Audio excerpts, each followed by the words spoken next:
এই সেই মসজিদ। এই মসজিদে হয় না আজান, পড়ে না নামাজ। 700 বছরের পুরানো ঐতিহাসিক মসজিদ লুকিয়ে আছে গভীর জঙ্গলে, সুপারি বাগানের ভিতরে। দর্শক, এই মসজিদটি নিয়ে এলাকার বাসীর কৌতূহল সৃষ্টি হয়েছে। কেন এই মসজিদে আজান হয় না, কেন এই মসজিদে নামাজ পড়া হয় না? নিশ্চয়ই দেখতে পাচ্ছেন বহুত বড় পুরানো ঐতিহাসিক মসজিদ। এই মসজিদটি ছোট ইটা দিয়ে নির্মাণ করা হয়েছিল। কেন এই মসজিদে নামাজ হয় না, কেন এই মসজিদে আজান দেওয়া হয় না? দর্শক, এই মসজিদ সম্পর্কে এখানকার এক স্থানীয় যুবক যা তথ্য দিলেন, রীতিমতো শুনলে আপনারা অবাক হয়ে যাবেন। দর্শক, এমন একটি মসজিদ দেখা মিলল দ্বীপ জেলার ভোলার বাংলা বাজার মাঝিবাড়ির অবস্থিত।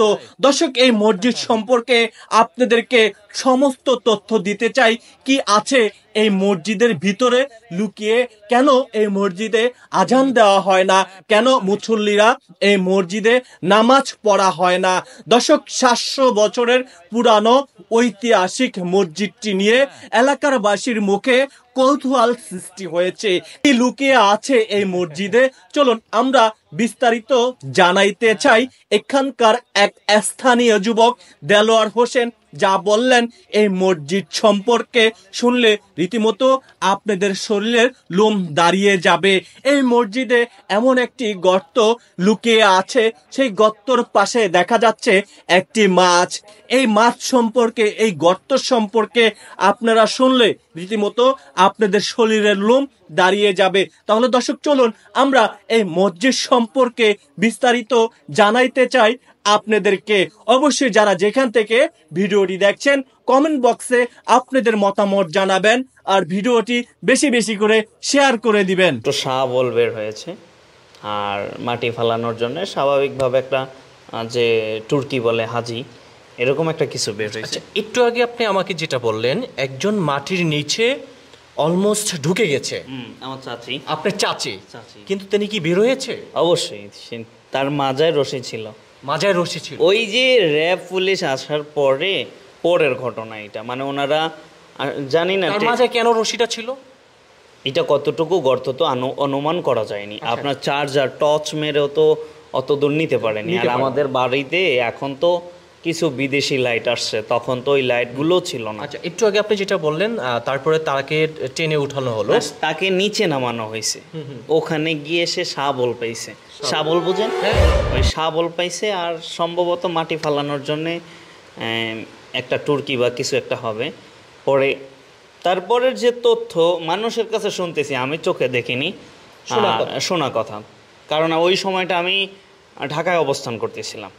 ওই সময় আমি আগেই বলছিলাম আপনারা যে আমি বাড়িতে বেশি দিন ছিলাম না, আমি প্রবাসে বা অথবা শহরে ছিলাম, বাড়িতে তেমন একটা ছিলাম না। পরে নাকি শুনছিলাম যে এইখান থেকে কিছু একটা অমূল্য সম্পদ নিয়ে গেছে, যেইটারে হয়তো আমাদের ভাষায়, আমি যে ভাষায় শুনছি, রাডার বলে। আচ্ছা, ঠিক আছে, এটা একটা চৌম্বক জাতীয় জিনিস, যে এরকম একটা কিছু নিশ্চিকা তুলে নিয়ে গেছে। তো ওইটা নিয়ে যাওয়ার ওইটা একবারে পুরো এলাকা আমাদের যে মানে আমাদের যে বাংলা বাজার ইউনিয়ন, পুরো ইউনিয়ন হয়ে গেছে যে এই মসজিদ থেকে কিছু একটা উঠে নিয়ে গেছে। মানে একেবারে চাঞ্চল্য সৃষ্টি হয়েছে। মূল্যবান একটা সম্পদ নিয়ে গেছে, খুবই মূল্যবান। এরপরে বহুত মানুষ আসছে, দেখছে, রিপোর্ট করছে। তারপরে মাসখানেক না 2 মাস 3 মাস পরে কিছু লোক, অনেক লোক একদিন রাত্রে, ওইটা যে লোকগুলো আসছে, আমাদের এই যে যাওয়ার সময় আপনি দেখবেন যে ডান পাশে প্রথম ঘরটা, তার পরের ঘর যেটা, এই বয়স্ক মহিলা আমার চাচি, উনি আলাপ পাইতেছে যে লোকজন আসতেছে। আচ্ছা আচ্ছা, শাবলটা বলে এইটা ওইটা নিয়ে আসতেছে। তো আসলে একসাথে 10-15 জন লোক থাকলে একটা মহিলা কি করব, বা 10 জন মহিলা থাকলে কি করব, ভয় তো বেরই হবে না। আর গভীর রাত্রে, এমন না যে আপনার দিনের বেলা, গভীর রাতে। তো গ্রামের বাড়ি 8টার উপরে বাজলে বহুত কিছু, সেইখানে 12টা একটা তো হিসেবের বাহিরে, গভীর রাত। তো ওইখানে আসছে তারা, এসে এগুলো কি মাটি মুটি উঠাইছে, কি পাইছে না পাইছে আল্লাহ পাক রব্বুল আলামিন ভালো জানে, আমি অতটা জানি না। সকালবেলা উঠে তো সবাই হইচই পড়ে গেছে যে এর বাড়িতে রাতে অনেক মানুষ আসছিল। এইদিকে যাওয়া আসা করছে, কেউ ওখানে দাঁড়ায় আছে, কেউ ওখানে দাঁড়ায় আছে। পরে সবাই মিলে এইদিকে এসে দেখে যে এইটারে গর্ত করছে। আচ্ছা আচ্ছা আচ্ছা। এখন এইটারে গর্ত করে এখান থেকে কি নিচে না নিচে ওইটা আমরা সঠিক জানি না। ঘটনা হলো এতটুকু। যে জায়গায় অবস্থান করছি দ্বীপ জেলার ভোলার বাংলা বাজার, তো এই গ্রামটির বা ইউনিয়নের নামটি সঠিক বলে দিবেন। ইউনিয়ন হলো বাংলা বাজার, গ্রাম হলো দক্ষিণ দিগলদি। আমরা হলাম 1 নং ওয়ার্ড।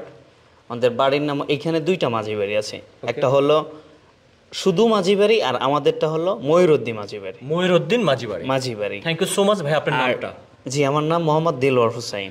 দেলোয়ার ভাই না, এরকম দেলোয়ার মতো হাজার হাজার মানুষ রয়েছে প্রবাসে, তাদের জন্য আপনারা অবশ্যই দোয়া করবেন। যে একটি মসজিদ আপনাদেরকে দেখিয়েছি, এই মসজিদ সম্পর্কে কমেন্ট বক্সে আপনাদের মতামত জানাবেন।